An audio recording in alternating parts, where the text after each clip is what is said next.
So the first step in our seed starting is we need to understand our seeds. Seeds come in many different sizes. Yeah, so we have big seeds, like you can have, like this is squash, or you can have really small seeds. Herbs are normally really small. So the right way to plant the seeds really depends on the size of the seed, and I'm going to demonstrate how to plant seeds. But for now, I want us to understand our seeds in terms of when you're going to purchase, what are the things that you should look for. So unfortunately, if I can just start there, is most of the many seed companies in Kenya don't have instructions at the back of the packet in terms of how do you plant the seed, at what depth, what are the right weather conditions, and what have you. I hope that with time that can change, so that more people can be encouraged, because when you go to buy a seed and then you don't really know how to plant it, then it can be discouraging, especially if you're because then you really don't want to spend money and then you fail at it. But I'm going to talk about Starkeyers. I'm glad to partner with them, because the Starkeyers seeds come with instructions, which I think is really helpful in terms of, at least it can guide you the sowing depth, the time, and the spacing. Yeah, it also doesn't give you the right soil, but then again, it depends. The soil depends on the plant. And when we're talking about soil, I'm talking about the final soil in which the plant will grow. So not about the seed, but the plant, when the seed becomes now a seedling and becomes a plant.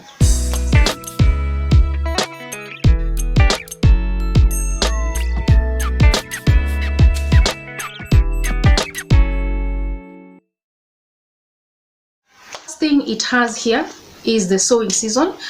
Whilst we don't have spring, summer, autumn, and winter, this talks about the temperature conditions. Yeah, so this can guide you when is the best time to sow your seed, and this mostly talks about when you're sowing, when you're planting outside, because this is the outdoor conditions.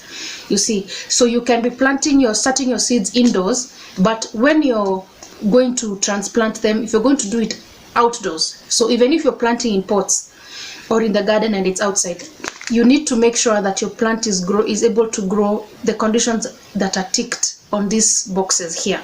So you can see, like, this is basil, all the conditions are ticked, which means it's really an all-round herb. So you can grow basil all year round. That's what this is saying.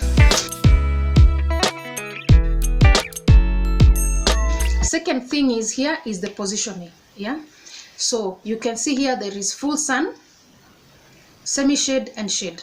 Yeah, so that means where exactly, how do you position your plants, whether it's again out in the garden or it is in a pot, where exactly are you going to position this plant? So this one says full sun. Yeah, so that means basil needs full sun to grow, and full sun means at least 6 to 8 hours of sunlight in a day. Yeah, so if you grow basil in the shade, then it is not likely to perform well. Do you start it in seed trays, or do you start it in the garden? Sometimes you will see either one is ticked or both. So if one is ticked, it means the recommendation is you plant that seed. If seed trays is ticked, then it says start the seed on a seed tray and then you will transplant it outside after. But if this direct in the garden is ticked, it says the recommendation is that you should plant that seed outside. For example, like carrots, there are some plants that don't do well when they're transplanted. So you plant it directly outside in the garden or directly in the pot, the final pot in which it will grow.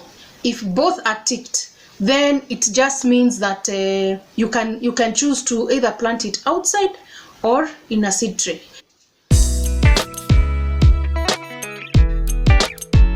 The next thing here is spacing. What spacing means is, again, this refers to the conditions in the garden or if you're planting it in a pot. So spacing means the distance between one plant to the next in terms of the across, the width and apart. Yeah, so what kind of spacing do you need? What is the right space the plant needs so that it can grow well? And here we have something called germination. Yeah, germination is the period of time it takes between when you plant the seed and when you expect to see a seedling. So when it says 7 to 14 days, it can take anything between 7 and 14 days for germination. Then days to harvest simply means when your plant is finally mature, when it is anticipated to be mature, if all things are held constant that you may have. Yeah, so another thing here to check is the expiry. Seeds don't live forever. Well, it is important to check the expiry date of your seeds, so that then you don't go and plant a seed and yet it expired.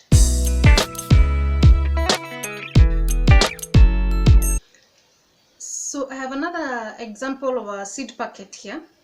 It's not as detailed as the previous one, but it does give the weather conditions. So this is radish, yeah, and it does give the weather conditions. Radish prefers cool weather, worked well, and plus the soil types and how to sow the seed. Unfortunately, the Kefis thing covers the rest of the instructions, but it does give some instructions. So these are things that you should look for.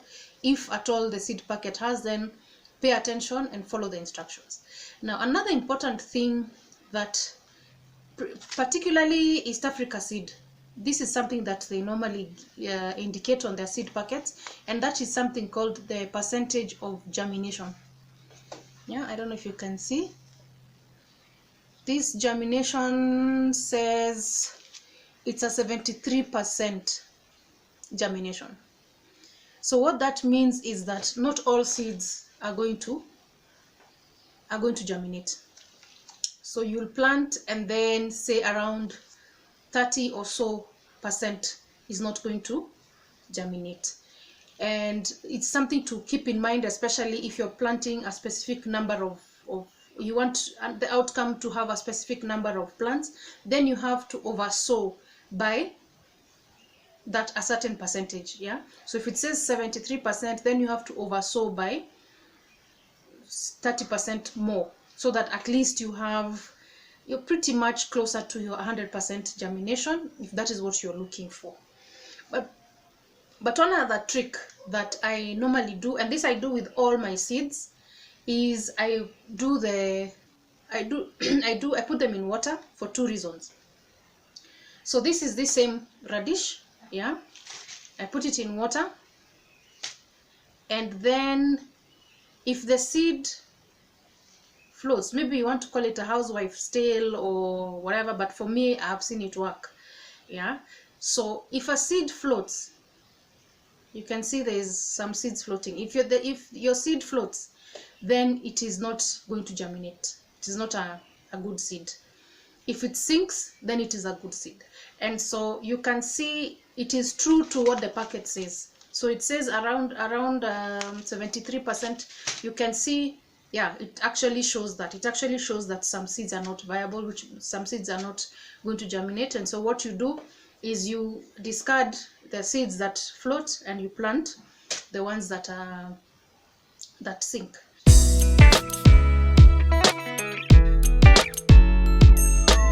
Yeah, so then the other thing is storing seeds. Yeah, again, a very important thing. So you might have a seed that doesn't germinate, and the problem is the way you stored it. Yeah, so when you buy your seeds, even before you open the packet, you don't just go and place it anywhere at home. Seeds like to be packed in and it says here, in a cool, dry place. Yeah, so one of the things I have found to work best is if you have a jar like this. Yeah, you can put your seed packets if you've opened, just put it like that, then you can put them inside your jar that way, yeah, and you label it or whatever, and then you seal it. I can't find the copy somewhere here, yeah. So you seal it like this. You can put it in a cupboard, in a dark cupboard, on a shelf, you know, somewhere that is cool. You can also put it in the fridge, yeah. So at the door of the fridge, you can also put it there, and that keeps your seeds fresh and long lasting. Don't put your seeds in like by a window or anywhere where there is light, yeah, because then there you are going to expose the seed in such a way that it is not going to germinate.